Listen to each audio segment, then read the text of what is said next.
Okay, so it's going to be the Prescott Broodmother. Okay.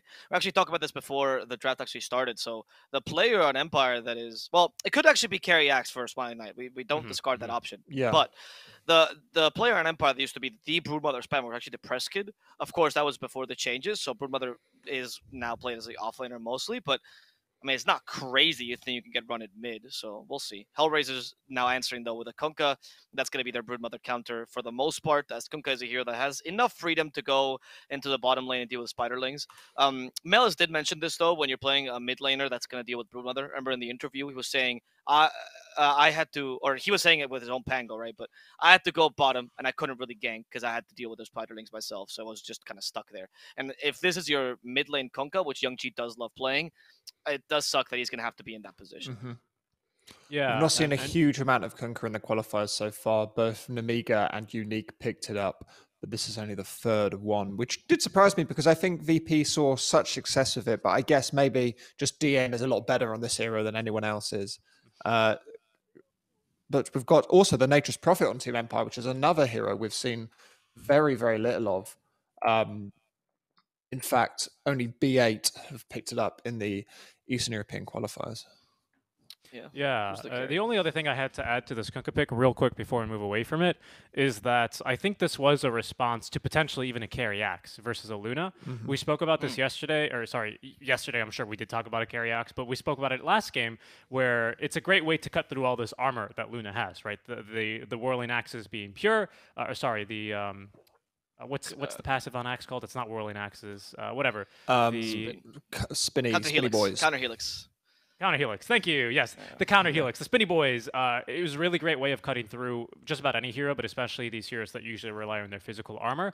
Kunkka is a great way to counter that, right? Captain Coco's buff is going to let you tank a lot more of these spins, and especially strong since it is going to be the pure damage. So I think that is a potential answer here, while also addressing the Broodmother and even the Nature's Prophets quite nicely, because we've got a lot of units that we're going to need to be clearing if you want to defend your buildings. The Nature's Prophet pick, this also could be a carry. This is something that, of course, EG were very, very keen to run with in certain matchups.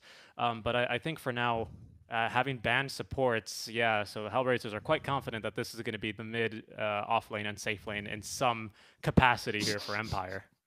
Yeah. Talking about the NP carry, it has different timings and slightly different thrust of the game to it, but it's not dissimilar to that TA carry, where with the Ags you're getting a lot of mobility on the TA, and it's also a ranged damage dealer. So I think you pick it quite similarly into, I suppose, those two relatively active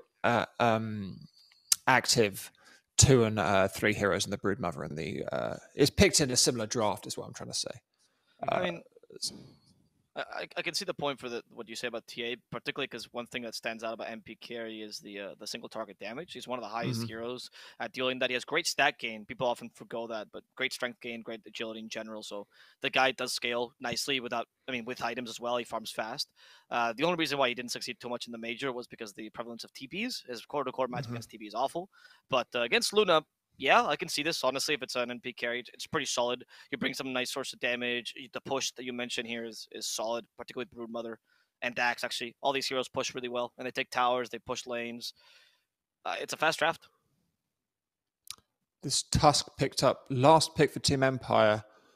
Why would they be doing that? Last time we saw it in countering to an axe. Yeah, Kunkka. This time it's with an axe. It's Kunkka and ET. There's no reliable catch. Even Shadow Demon, you have nothing to set up. I mean, you have nothing that's instant like Hex or even a Dragon Tail. HellRaisers picking up Resolution of Pango. Close it up, putting that Kunkka in mid. Okay. This is a weird one, right? Because it's very rare that the carry carries one of the most reliable stuns in the game, and that's going to be Luna. It feels like she actually is going to need to be the one setting up a lot of these kills for HellRaisers. So I'd like to see her be really, really active here for Kuman. Something that they can look to achieve quite easily, set up for the Torrent, and then from there you have more than enough lockdown for someone. But this snowball save and the Axe counter initiation with the potential of a Brood to very quickly just run at Zayat and delete him, to run at your Luna and make her life a bit more difficult is a little scary here. This is a weird draft coming out from Empire, though. I don't know how I feel about it overall. I'm still kind of letting it percolate here. Yeah, it's a strange one here. Avro, what are you feeling about this? I like both drafts. I think both drafts achieve very different things. So on the HellRaisers side, the best way to counter things like Snowball is just pick up more AoE stuns. Eventually, you're so overwhelming because Snowball still bunches you up, right? So if you avoid the Stomp, then you just torrent them. If you avoid the Rolling Thunder, you just stomp them, so that's always an option. But on top of that, Pango, not an unreliable stun. Like, yeah, Rolling Thunder takes a second. You're not going to catch, say, a Storm with that if the Storm is fast enough. But once you get Blink Dagger, you could just blink onto someone. So it's much more reliable than, say, a Stomp, which is not going to hit those heroes. But so I like what they're doing. I also like they have two solutions for the Broodmother. You have an offlane solution for Broodmother. It's good. But on the other side, it's just a fast push draft, which reminds me of when Spline and I used to play Lycan with those Necros. And I think it's very much suited to Empire's style. They used to love this in Division 1. The few games they managed to win in the first season was actually off those Necros on Lycan. And the Prescott Broodmother is a staple. It's ace in the hole for them. Okay, well, can HellRaisers, with their mid-pick Kunkka, float down the river of this game and take us to a crucial game 3 in this elimination series? Or will the Tusk roll into them and explode their defense as we move into this elimination game? I'm going to hand over to our casters, Avro and Richie.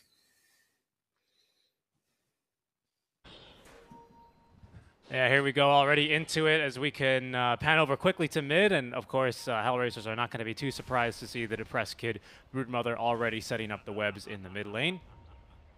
The ward at least is going to be able to scout that out. So no laning shenanigans here. This was something I was talking about right before we cut in because the draft was pretty quick to start. I didn't honestly expect them to be running the Broodmother mid lane, especially because the timing is a bit different now. Of course, you start amassing these spiderlings at level 6 compared to level 2 usually after the webs first. So I don't know. This is again just very interesting. I suppose the push is going to be extremely strong coming through from Team Empire, but when it comes down to team fights, I don't really think that they can, really look to outfight HellRaisers too easily. I think they play very similar to that one game we saw from PuckChamp, where they just kite you endlessly, and then they force fights in their territory, right? I do agree that if they clash 5-on-5 head-on, I would give HellRaisers the advantage, but I think Empire also has a lot of great tools to avoid that. Genuinely, this is the one time where I will stay on the fence, and I'll make my house on the fence, and I'll stay there forever, because they're both trying to achieve such different things with their draft, that it's very hard for me to judge which one is the best idea of Dota. It's just two very different notions of how to play the match, honestly. Okay, I could see that. But will you let me? Is this the one time you let me stay on the fence? You know what? I will let you stay on the fence, because to be honest, I'm also on the fence about this one. Look at that. I'll join you. Hopefully this is a very comfy fence with some AC. I've got some requirements for my fences. But it feels like this game is naturally going to swing in favor of Empire a bit earlier on, just because I think they bring too much pressure for that HellRaisers can exist. But if they can find the farm on the Luna, especially if they can make sure Kunkka is effective at cutting all of these creeps that are going to be looking to push their towers, Empire might find themselves just a little bit too weak to be able to defeat the final boss that is going to be this Luna high ground defense. That's the one, thing that it might boil down to here for HellRaisers. And that's where I think it gets a little bit fuzzy for me trying to look into the future. Yeah, I agree with you. I think that HellRaisers have some really, really good lane shove, right? Between the ET was actually kind of useful against creeps because, you may put him to sleep for a while, so that is a good way to get rid of them from afar. The Kunkka, the Pango, you have ways to deal with the Spiderlings, Treants, and the insane amount of push Empire has. The thing is, you have just okay counter initiation. Like, it's solid, but it's no Ravage. So that is the concern, I think, where Empire can't really run you down, where they are pretty good at single target pickoffs, and they're so global that if you don't have your whole team there in time, they might just be able to run you down like that. So that's the concern I have for them. More than the push. That's fair. Mid lane is also slightly concerning, I would argue, for Empire here. Depressed Kid is really being whittled down very effectively by Young G now that he's got level 2 Tidebringer. Depressed Kid, without a bottle here as well, is not going to have the same amount of regen, so he's going to be completely reliant on using this insatiable hunger to make sure that he can actually, you know, stay alive and continue fighting in this lane. Nice moves like that, dodging the torrents, are going to be going a long way. But again, there's that cleave, which just cuts right through this big old spider. He's already been bodied away from one lane, or for one creep wave already. His top lane, not a whole lot going on. Vantor going to stay alive thanks to the stick charges, though, as Zayat started to pile on the Shadow Poison stacks. But level 1, it's not going to be enough to get through a tankier strength hero like the Tusk. Yeah, the concern with playing the Broodmother mid, I think, is even further this matchup, but it's just the fact that if you put the Broodmother in the side lane, she'll create space because you'll force people to rotate to essentially the dead lane, right? That's why the off lane is so good. And then they feel like they're wasting their time. So even if you kill the Broodmother or you stop her push, you are wasting your time being in the lane you don't want to be. If you manage to protect the tier 1, that's great, but most of the time you're going to be there to protect the tier 2, and at that point, most teams would just rather let it go. If it's like a huge commitment from the enemy team, right? Broodmother's advantageous because it's a really low commitment. And the mid lane is very different, right? Because taking the mid tier 1 is super, super valuable. So you're more than happy to rotate your heroes, your family, you move your whole grandmother there. Like, you're going to put everything to protect this mid lane tower. And it's also an easier lane to gank, which Broodmother in the early levels might suffer from, as you have some pretty decent ganking potential with the Kunkka. Yep, you got to move your whole grandmother then, not just half your grandmother. You got to relocate the full grandmother to make sure you can stop this spider. No, you're totally right. I think where teams will obviously draw the line is if Broodmother dares knock on that tier 3 tower and look for some chip damage. That's where they go, okay, enough, right? Enough is enough. We have to deal with you now. Even if we do not counter a Broodmother well at all, we just can't let you do this. But the tier 2 tower in the side lane, absolutely, that can go down a bit early. We just need to play the rest of the map a bit more effectively and look to dodge the Brood. Is there any advantages then you could see for this mid lane Brood? Because the one I could see is faster level 6. You start taking over a bit of the side camps and reducing the efficacy of the farm for the enemy mid laner a bit, because you can just steal some of these small camps, as there's Young G with some nice play to deny Depressed Kid the water in. That's the biggest advantage I see of the mid lane Broodmother, and that's why I think Empire run it here. Oh, okay. Vanskar was stopping the stack because he was blocking it with the ward, and he took so much damage because of it. Actually lose Lil at the bottom lane. That's what the Shire playing aggressively. I mean, I think the advantage is right, the experience. Wait, bottom lane, they're going to take down Luna as well. What a bushwhack! That was a long-range bushwhack, and Kuman had no way of getting out of that one. Easy to set it up when you have an extra stun with a Berserker Skull. Well played. So, I mean, I guess you could play the Orchid Broodmother again, right? Because you get more levels, so there's that option of you being more of a carry-ish Broodmother. And then, because of that, you're able to like hunt down and get kills and play a completely different style. So maybe she's bad for the style, I assume, for the offlane, but that's not the style that Prescott is even thinking about to begin with. Yeah, yeah. And it is going to be this Orchid build, after all, for the Broodmother. Could be very strong versus the Kunkka. You know, one big silence interrupts his big ol' wombo combo, and from there, you know, who knows, maybe HellRaisers are expecting the boat torrent to connect, because then they're going to follow through with this Earth Splitter, etc., etc. And if, you know, you never X them back in the first place, all of a sudden all these spells miss, and you're not in for a very fun time.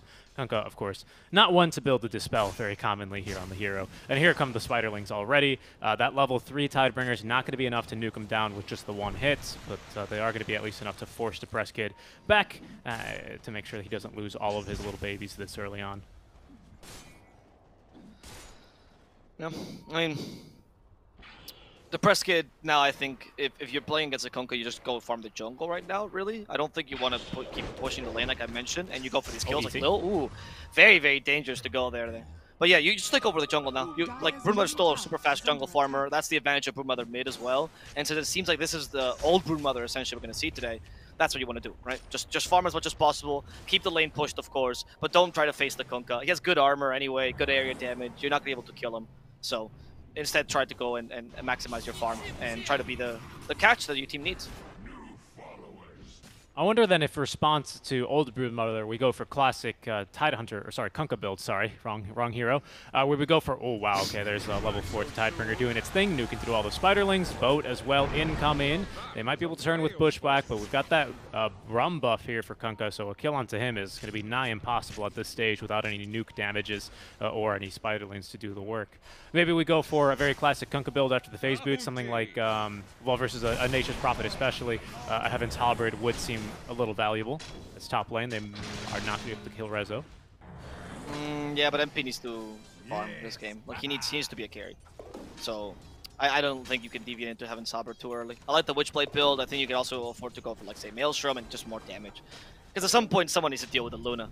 So if you're going for Heaven Saber, the Axe better be deviating into Manta style shard build. And also he should be given farm priority. Which I guess right now it's the case, but you know, just something to keep in mind. The Press Kid, okay, avoiding the stomp. Lil Me Alone has never this name been more appropriate, as the Press Kid will just bite him to death. That is going to be a painful way to go. His second death now to the Spider, who will now return to mid lane. Young G, of course, can now just cleave through all the lings, so he's got to be very careful here. Yep, now he can go with the Tidebringer a bit on cooldown, but Kunkka just too tanky. Going for the armlet build on the mid lane Kunkka. This is something that Attacker always does and seems to be the norm. Attacker, though, will go second item Orchid. I don't see that happening in this game, as there are rotations coming to try and kill the Spider, but we've missed the Torrent, so the boat as well will not be able to connect. Now the rotations from top lane as Vanscore rotating on through will find himself put to sleep just shortly, though, as the tower immediately wakes them up. Rezo rotating from top lane is going to be able to punish Smiley Knight, who did actually TP in using his ability to try and get involved in the fight. Unfortunately, it went very, very badly for them here. Oh, what a call. Like, can you turn that into a kill on resolution? Not quite yet. No, Young G's joining in. Impact Zayat is even joining as well to make sure they have some more safe for Rezo, just in case. But the Press Kid is going to use this time to farm. Vanscore and Petushara still want to go aggressive. Resolution has the Swashbuckle, though, so he should be fine for now. They've actually been forcing a lot of rotations here from all of HellRaisers just to keep Rezo kind of alive and being able to take the stack of Ancients. Not ideal, as Empire is just taking over your map and they're recovering on Smiling Knight during this time. Sorry, actually, the Luna's doing the same, so I guess that's fair. My bad. Axe is going to be farming here a big old stack, is he? Yep, now he's going to go back after the last stack here at the 9-minute mark with his Vanguard all ready to go. He may be able to actually match Rezo's timings as we head over to the mid lane, where the Press Kid is going to be caught by the Torrent, set up by the Disruption. But without the boat being committed, they won't be able to go for a kill. So far, again, I think to your point, they're happy with this. They're just making sure that the Spider is not able to take over the map. Because once this tier 1 mid tower falls to a mid lane Broodmother, very quickly these couple of camps become hers. Okay, there's the Ice Shards from Vanscore, but that's not going to help too much as the ball just comes immediately after. The boat is going to hit. No! Snowball save? Hit the Broodmother as the Snowball tries to save him. But did deal the damage. Vanscore will immediately die right afterwards. Rolling Thunder seemed to waste it there, but they got the kill on Vanscore they were initially looking for. Seems fine. Killing the Press Kid here is a bit of a tall order anyway. Too mobile. Yeah, HellRaisers, I think for now are just going to fight 4v4, 4v5, however many that heroes rather that Team Empire decides to show up for. Kuman going into the Mask of Madness build here, so just really looking to accelerate his farm in the jungle and use all the space that his team is buying for him to make sure that he's able to carry them a little bit later on and return the favor. I like that idea. I like that idea again, because if Empire are to somehow get a foothold, either whether it be mid lane or if the Broodmother decides to go for a different lane, I think very quickly you'll find your map starting to be closed off tower after tower with all the push that Empire are carrying. Yeah, I agree. Right now, though, at least keeping the Kunkka as such high net worth is important, as he is going to go for the Heaven's Hollow build you talked about earlier. But you were talking about it for MP, but still, I think it's very. I was talking about here. it for Kunkka back then, but. Oh, you were talking about it for Kunkka? Oh, to deal with the MP. That's why I said classic Kunkka. Yeah, to deal with the NP, to deal with. Yeah. My bad. I misunderstood that sentence. So then this build is good. With the armlet, though, I think you also have the offensive potential to go for the Press Kid. So now you actually can clear Spiderlings. You're kind of a core, but you also have defensive potential to deal with the MP. So I love it. I really like what the Press. Sorry, I really like what Young G is doing this game. One of his best heroes is Kunkka, so optimization is important. Then let him live because he's out of the webs, man. He's out of the webs. Yep, pretty much. He's got Disruption, buying time for the supports. You never want to just all of a sudden get all your Spiderlings cleaved. Could always be a big problem. But Young G, I mean, normally we see a Kunkka go and farm a couple stacks in his jungle or in his triangle, but he's just on spider duty in the mid lane, working out very nicely because, of course, it's not like you don't have a carry who can not farm stacks. Luna absolutely ready to do it.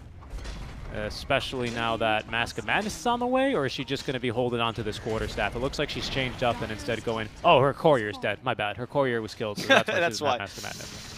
Yeah, now she's building a Dragon Lance because, you know, what else are you going to do? Courier dies.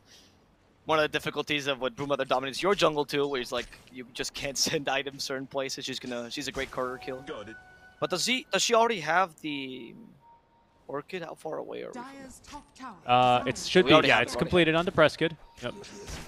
So we can start ganking now, I presume. Maybe the Presskid might want to wait for his boots. Oh, no, Petrusharlo with the blink. He's going to strike first. Bushwhack now controlling the two. Walrus Punch for the tanky Kunkka.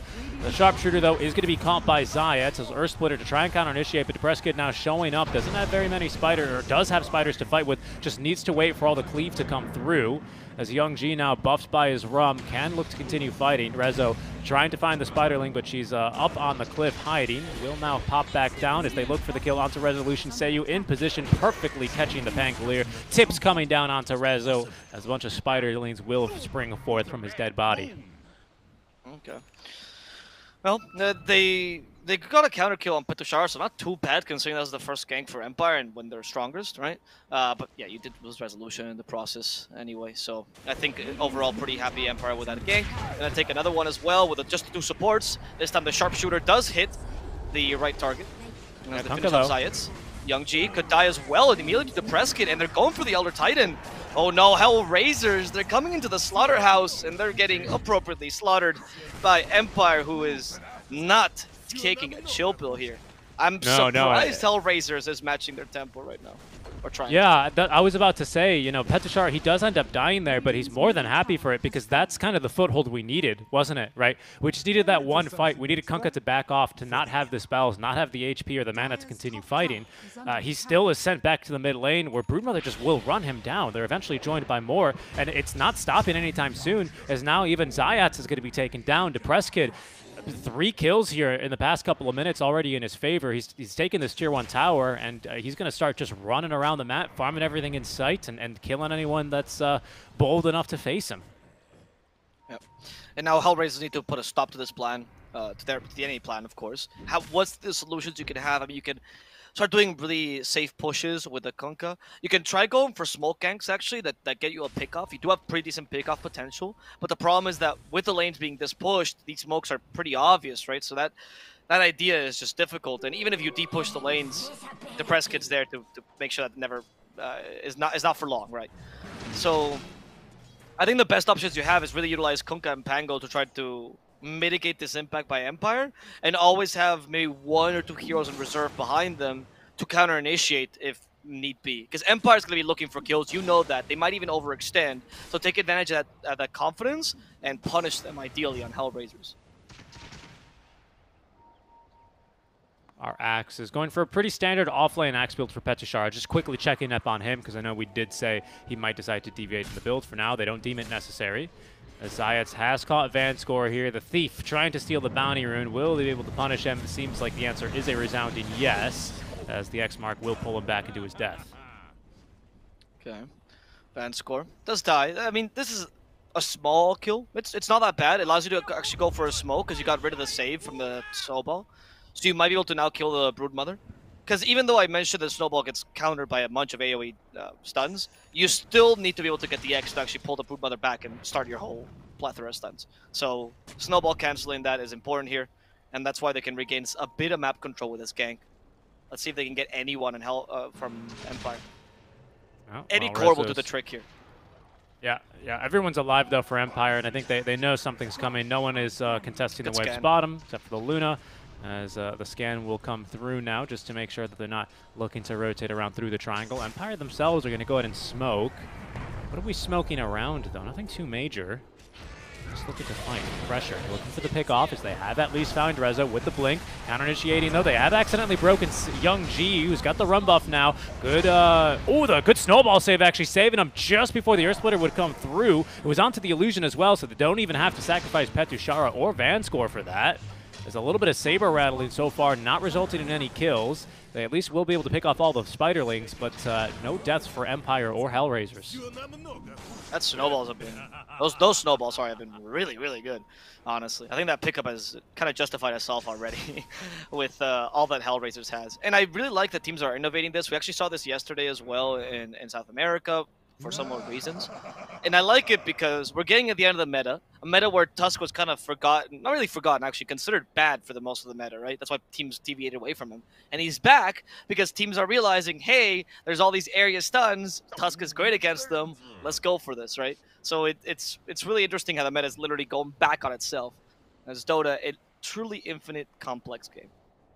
Oh yeah, there's no shortages of clever drafts and unique picks that might be able to get you out of what otherwise is a very, very spider-infested and dangerous situation. For now, though, you know, only the regular tower is taken at this stage of the game for Empire. Just speaking very quickly on how they're doing in terms of achieving map pressure and map control. Bottom tier 1, mid tier 1 taken is going to be nice. They have lost their top tier 1, of course, as we'll be on board now with Vanscore. X connected onto him. Snowball to dodge the Torrent, though. But he's still going to be comped by the Echo Stomp. But without the follow-up stuns, they're just going to have to let him go. Yeah. Without the, I mean, HellRaisers just struggles to get them as long as they're together, right? So they need to either separate them, which is also difficult because there's so much goal potential from Empire that separating them never really feels real. Or like I said, try to go for the kind of smoke gank. And Zayats is just going to push the top lane, trying to get wards where you at least expect to make it vision of Empire. I think this is a good idea. Try to find people that might be alone. Try to get more information along the map. I think rotational wards might be the name of the game here because you already win the 5-on-5. So the more information you have about the whereabouts on Empire, the easier it'll be for you to make these difficult plays. Tushara. They have Torrent this time, so this should be a kill. They've even set up the ghost shift. Vanscore's coming in, but it's a bit too late. But Tushara dies, and this is important. That the ward helped them there because they could rotate in time when Petushara was being extra greedy. So on point from HellRaisers. Smiling Knight, speaking of the greed, just going into more damage. Maelstrom now finished up on top of the Switchblade. Next into the BKB. Seems like he'll be able to farm this at around the same time. It'll be a little bit behind, actually, the Broodmother's BKB, but not by much. Brood now having that BKB flown to her on the courier as we speak. We are at least gearing up for some potential fights. Definitely still acknowledging the strength of that Eclipse into the mid-game. Don't want to be caught out by that. Don't want to be too interrupted by your disruptions or controlled by this combo that Young G is going to be able to pull off here without that magic immunity. Young G. Such a pivotal hero this game, and he's been doing a pretty decent job. But Empire has been appropriately avoiding him as much as they can. He's the main source of reliable catch, I'd say, with the X. And maybe with a disruption, right? You have the combo there, but... Tushara. Ooh, we thought about going hunting up top lane. Actually, they will be going hunting top lane as there's going to be TPs coming. Kuman popping the ulti, though. Petushara is going to tank all of them. The snowball to save them. There's going to be the bushwhack now to keep Luna tied to the trees, but he's going to perish to the illusions. Broken now by the sharpshooter is Kuman as he is taken down by the Wrath of Nature out from Smiling Knight, who... and also, we've got the Prescott positioned from behind. Looks like he was ready to go for more as he was in this Radiant Triangle, but they're going to go ahead and disengage after being able to pick off the Luna in exchange for 2 of their own heroes. Oh, that should have been immediate. Oh, no, it's difficult because he's Blink Dagger now, so Orchid won't cancel him either. Yeah. Alright, well played by Pango. But that's an interesting trade. Like, HellRaisers, yeah, you get 2 for 1, which technically is what you need right now. You just need to stop the enemy team from pushing, so kind of valuable to get a favorable trade in that sense, but you did lose your carry of all people. Might be that you can deviate the Kunkka to be a bit of a... almost like a dual core lineup as opposed to being a 4-protect-1 as you usually do with Luna. But I feel like Young G's going for more utility this game. So you really need to keep that Luna alive as much as possible. Good Eclipse counter initiation, all things considered, though. Yeah, being able to pick up that kill. And again, I think that's why we need these BKBs online. Petushara heading into his now. With that kill, though, onto the Luna, Smiley Knight has made a really good progress on his, nearly finishing it up. As Rezo, with this ward, is chasing down Vanscore, who with the Ice Shards was trying to get this one dewarded. Now recognizing that HellRaisers have had a vision here for some time. So he is ready to cut this top wave should there be a push from HellRaisers coming. This is normally what you like to do against the Broodmother. Force her to play this awkward game where she's unable to really join fights too easily due to the lack of webs without the Aghanim Scepter upgrade. That being said, Prescott recognizing this is going to go ahead and queue up that Ag Scepter, and he's making really good progress towards it already. And HellRaisers decided that the best choice is that they're just going to dominate over the top side of the map, and if Empire tries to gank them, they have the superior 5-on-5, so even though this loses them some resources in the map, it's okay. He's not going to die there. It's okay because you know that you're not giving Empire the advantage they want in this early game. And they've already taken a couple of objectives. You have Kunkka to just deep push like this, very safely. And this allows Luna to at least have some safe farm and still protect your triangle.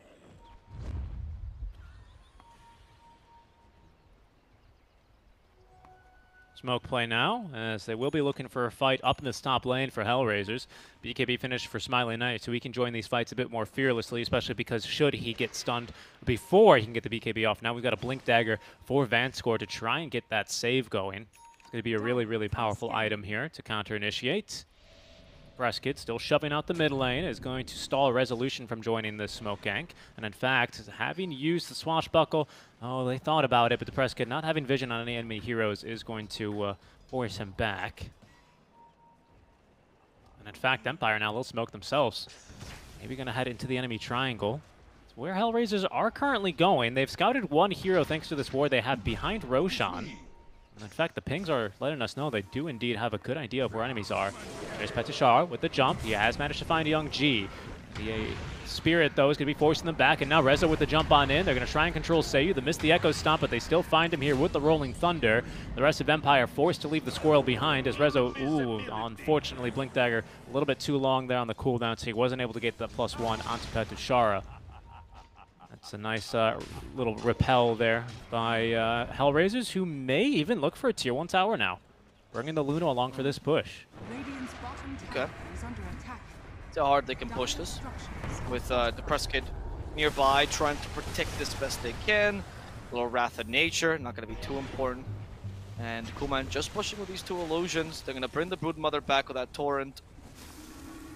Seems fine. Empire will be able to defend this tower. But there's not much commitment from HellRaisers here because they know, they might just be going in against an Axe initiation and be joining in from anywhere. So rather just keep over the part of the map they dominate, which is the enemy jungle, and keep that lane pushed. Well, they also take advantage a bit of their own jungle that they recovered here.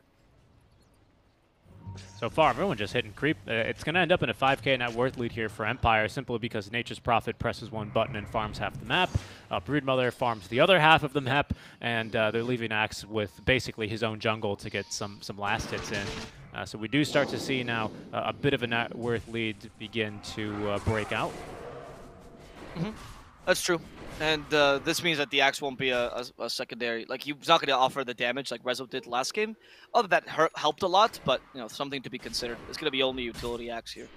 Or Initiator, or whatever you want to call it. But definitely not the Manta-style Shard Axe. You can't really deviate into that. I like the Blade Mail build, though. I think it's a really cheap item for the amount of damage you get out of it this game. So much uncontrollable damage on HellRaisers, on the Luna, the Kunkka, to some degree even the Pango. And good items being queued up here by Smiling Knight. He's already got the Hyperstone, looking to get that full Mjolnir after he is going to get this BKB online, which it is. And Mjolnir recipe is only a couple of camps away here in terms of him having that item completed. Great one to have versus the Luna, especially with a Shadow Demon that is going to be making plenty of illusions of her, as we can see down bottom with the Luna army getting to work very quickly here, not only on all the Treants, but also the bottom tier 1 tower. Okay. This Luna army is a great way to also deal with the push lineup, I guess, right? You have your own little ghost push here. That doesn't really... I mean, we didn't really touch on this, right? How strong this is going to be coming to the mid-late game, but there is a point where you're not going to be able to deal with this. The Empire has great push, not so much deep push against these illusions. He's fine. I mean, they can't really kill Young G is the problem, and especially after all your Spiderlings are nuked. He's so tanky, man. He really does survive. The armor choice was fantastic, because not only does the HP really help you, but the armor pretty much nullifies, even when it's active, right? Nullifies the Broodmother early. Because Broodmothers these days don't go for the Solar Crest, right? Or Desolator or whatever, so you become quite tanky. Alright, Mjolnir on the way for Smiling Knight, which means they will be able to start up this Roshan. They've got good wards here, watching over any rotations coming from this Tier 2 tower. A bit dangerous, though, of course, with the Tier 1 top lane still standing for HellRaisers. Right now, though, they're not making any aggressive plays. With the freedom of movement they have in the enemy jungle, surely they must know something's amok. And it's Roche. Roche is amok. Now a Spider with a second life here, and Aghanim Scepter is going to be able to break your backlines a bit faster here and a bit more aggressively here with the flexibility of the Aegis. Are you that concerned about the Roche though? If you're HellRaisers, isn't the game plan still the same? Avoid team fights, try to push without committing too much, right? Only fight them if they go into your territory, which I think you might still be able to win through the Aegis. I mean, I'm not, you know, I agree. It is the game plan, keeping with the plan, avoiding these fights. As here they go. Just Aegis, there we go. Taking just like that, so, you know, maybe it didn't matter as long as you could just burst her down. There was no tusk to save her from the X combo. But the press kit now want to be aggressive. They know they don't have resources. They're going to force a TP here from Zayats. He's going to be fine. Sorry, from Lil. He's going to be fine. Zayats as well. And Empire feel pretty angry about that. That just got taken right under their nose. Oh, yeah, it did. And now they'll find fights a little bit more difficult to take with this BKB freshly delivered on Luna. So she now can stand her ground a bit easier as Vanscore is going to be scouted there. The silence at least coming out from Kunkka is going to allow the snowball to come through very easily. Kuman with the Mask of Madness active was ready to fight but won't find any targets here. But Press Kid now just casually strolling by. Kuman instead looking for the Lucent Beams onto Vanscore as the Spiderlings onto some of the supports. Maybe just a bit of a distraction, but Rezo immediately onto the Press Kid, who still has the BKB, has no chance to use it, and instead will just be permastunned to death. It looks like Petushara now in the line of fire as 3 enemy heroes are immediately on top of him. Down he will go. Young G able to pick off all the Spiderlings to make sure they don't even get the kill onto Zayat, and it's, well, I would say 3 kills here essentially, the first being the Aegis onto the Broodmother, and then the second life as well just as easily. The Eastern European Pango, my friend. It's been absolutely wonderful to watch this hero throughout all of these qualifiers. First it was PugChamp, then Nemiga, now we're seeing a Rezo style with it. That was such an important pinball. And we said it, right? The Rolling Thunder with the right amount of movement, particularly that Blink Dagger, can't become that kind of reliable catcher you were lacking. I think that proves the point there, where he's capable of killing the Broodmother, especially once they get rid of the Snowball. Like, Empire just has that source of save. It's the Snowball. As long as they control the Tusk, or they put him out of position, or they force him to use a Snowball early, you're good to go. You just need to deal with that first. Well, these Eastern European Pangos are pretty darn scary, which is surprising. You'd think, you know, with all the pinball machines we got in the US and all the arcades, it would be the NA Pangolier players to look out for, but no, it's the Eastern European ones. They always look like they're playing Space Cadet 2 here whenever they get into the groove of things, and Rezo most definitely in the groove. Yeah, you guys have Luna though. Luna has like a bit of a pinball thing, right? Going. NA Lunas are pretty big. You guys have a couple Wiccans, so Warlock is big too. Okay. I like it. You know. I like it. Don't be so. We like to sing songs, so Sammy Boy always picks Naga Simon all the time. Yeah, that's true. Yeah, I've been on many Kumbaya, you know. Like you just go around America, there's a bunch of circles of Boy Scouts singing Kumbaya. It's kind of scary, honestly. Just on the street. In the mid lane, there goes Rezo yet again. The shard to immediately turn around is okay. The snowball safe. This time it's here and will dodge everything. DePrescott this time gets off the BKB. Wants nothing to do with this fight, however. Might not even make it out alive. Rezo with a second left here in the Rolling Thunder. Blink Dagger not yet ready means he's not going to be able to catch up here to the Broodmother.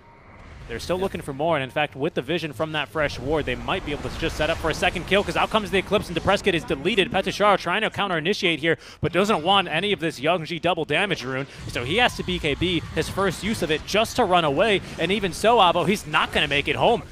Killed and cut off just before he gets up to the high ground. HellRaisers in complete control of this game, it feels like. Yeah, HellRaisers now. I mean, they've reached the point where they're stronger, right? Empire had an expiry date on their draft. I think it's reaching it. Or it's already reached it, maybe. Luna is too strong. They did a really good job of staving off the aggression, controlling an area of the map, not letting Broodmother dominate them. They played exactly as you should against these kind of drafts. And now it's late enough for you to be able to match them. Empire has to play 5-on-5 engagements, but that's where HellRaisers excels. That's exactly what HellRaisers is going to do. Look, even the clown ping on the racks. Love it. This is what Luna loves doing, just destroying buildings, these tier 4 towers without even seeing any enemies, already taking 500 damage apiece. Vanscore now taking a bit more than 500 damage as Young G is able to get on top of him. During this, push, Smiling Knight is at least able to get the Fortify out in almost the entire tier 2 tower, but HellRaisers, they're going to just be looking for the rest of your base, especially with this Luna strat here, able to just about finish off this tier 2 tower assisted by the creep wave. Wow. Yeah, those illusions. Or back to basics of this Luna Shadow Demon strategy. Now with the Scotty, they become even stronger. No, you're right. It's the digital chaos strat. Yeah, Rezo's, he's in TI6 mode. He's drafting like he's, still in Key Arena there. in the booth, and he says, yeah. Luna Shadow Demon ET, that's what'll win us this game. Pangolier, what's this? Didn't exist back then. No, actually, he was thinking about that. He's like, you know what? We would have won if there was a Pango back then. That was a mistake. We had to pick up the Timber so there's no Pango, but Pango's better. Is Moo playing a lot of Pango these days? Or, for the most part, whenever I see him, he's always still playing the Timber. He's 5, though, so I don't know what to tell you. Fair enough. He's definitely not playing either Timber or Pango. Well, occasionally maybe a Pango 5. I haven't seen him a single time. So, you know. Maybe follow more your region, Richie. Go watch more NA Dotes. You're missing out on Moo. Maybe that's what they needed. They just needed the Pangolier. Maybe what Empire needed was more damage here on Smiling Knight. He's got it now, though, at least with Daedalus. The Witchblade, plenty of attack speed with the Mjolnir. The magic immunity, still a 9-second fresh BKB, never used, you know. What's that short poem, you know? Baby shoes for sale, never used. For sale, BKB, never used for Smiling Knight. He just can't join these fights early. Oh, wow. I think the BKB one hits me more than the baby shoes one. That's really sad. It's like an ode to all my cores in my pubs. What a sad day. You're right though. The MP really hasn't had a chance though. I feel like again, the Rolling Thunder's been amazing, but also MP's just starting to falter compared to a traditional carry. At least the impact he can have in a fight. Oh, Young G. Oh, Young G. What is this? Is this a bait? Is it a next level bait? They're gonna go for Brute first. The Ghost Ship. It should be able to hit with a sleep. No, the Prescott gets away with a BKB. It did save her just in time. Okay, Smiling Knight does die. The Torrent Storm is making this difficult. Smiling Knight, though, he's alone. Where's the rest of his team? The Activated Eclipse just for good measure, as nobody from Empire can join him.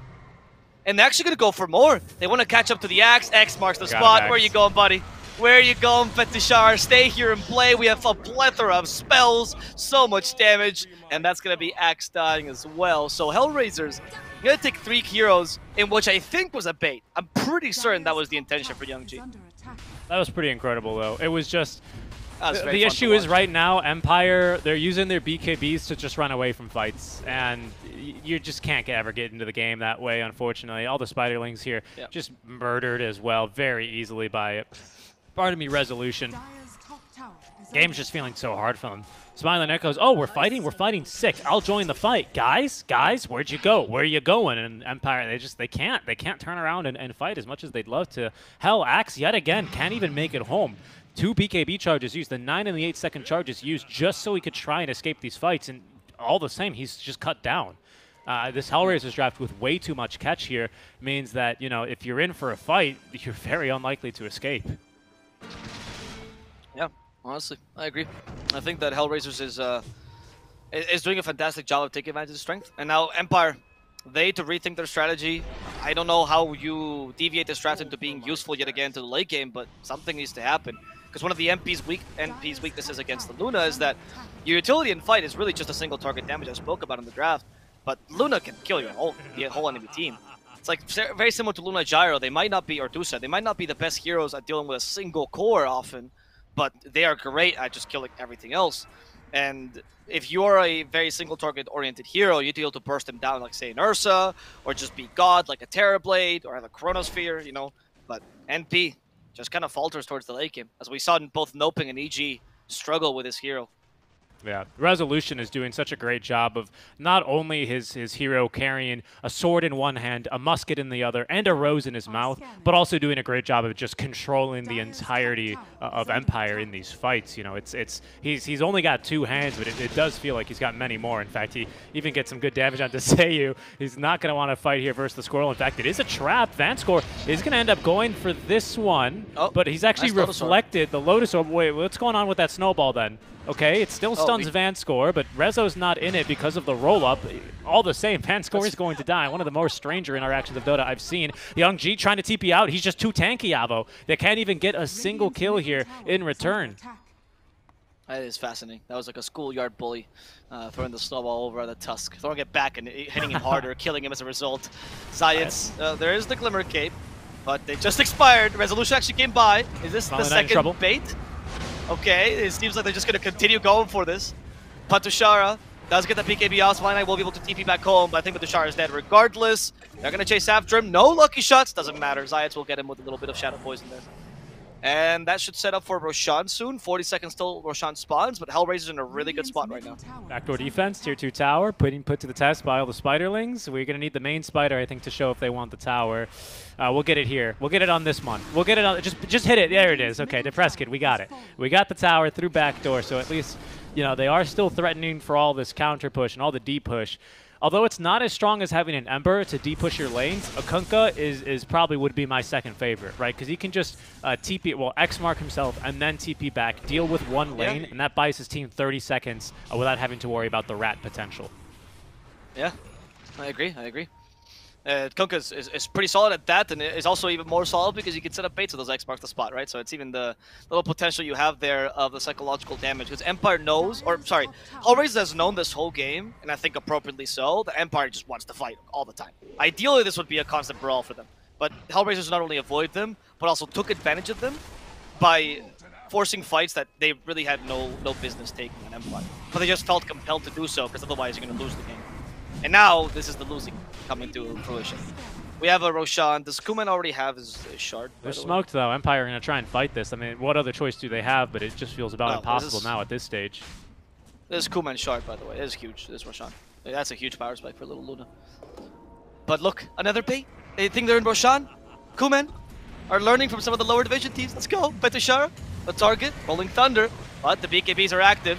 They're going for Vanscore, though. They want to get rid of these supports. No more snowballing for you. Instead, they're going to deal with a Squirrel first, and she's an easy target to bring down. Sayu is down for the count. Vanscore trying to do something in this fight, but instead he's just going to die. They do take the Roshan, though, immediately for Smiling Knight and Vanscore, who's actually just a diversion. As it's time for Empire to try to fight this properly, but can they even beat them any longer? Tornstorm is deterring any aggression from Empire. Depresskid's left alone because the MP TP back home with the Aegis. Sayu also in trouble. That's going to be a dieback for Sayu here. Depresskid buybacks himself. That TP, I mean, you stole the Aegis, but the cost of your whole team. Smiling Knight could still be in trouble. They have a stomp ready. Smiling Knight's too slow. NP, TP back home. That's going to be 2 lives. Is that TP even available? Oh no, Smiling Knight against a 4 and a 3. That's enough damage. Oh my god, Young G even joins them. They know the torrent's ready. Smiling Knight up in the air, down underground for 90 seconds.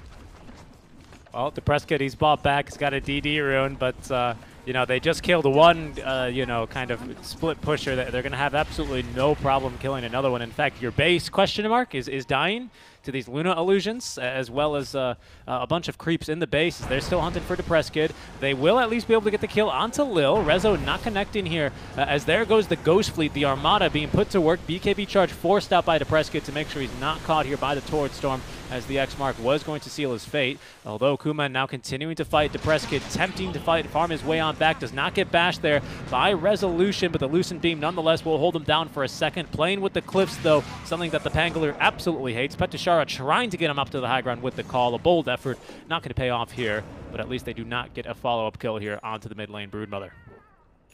No, at least, right? But we still have a complete loss by Empire. Like, the only advantage you had from that fight was the Roshan and the Aegis. I mean, the Roshan gold is irrelevant, but the Aegis you got, and you lost it. I guess you still have cheese. Thank you, Pop-Tart. I guess you still have cheese. So there's that saving grace for Empire. Still a huge loss, I think, for them. That might have sentenced the game for them, honestly. Yeah, that's the right time to put Pop-Tart as the observer. This is starting to feel like an impossible task now for Team Empire. No longer can they freely split push. We have the tools for HellRaisers to shut them down very, very easily. They've done so already twice. Only 1 lane of barracks remaining, so HellRaisers, you know, their next objective is fairly clear. Empire then preparing as best as they can, but again, the TI6 strat of all the Lunas up to the high ground. Again, disposed of rather quickly at least.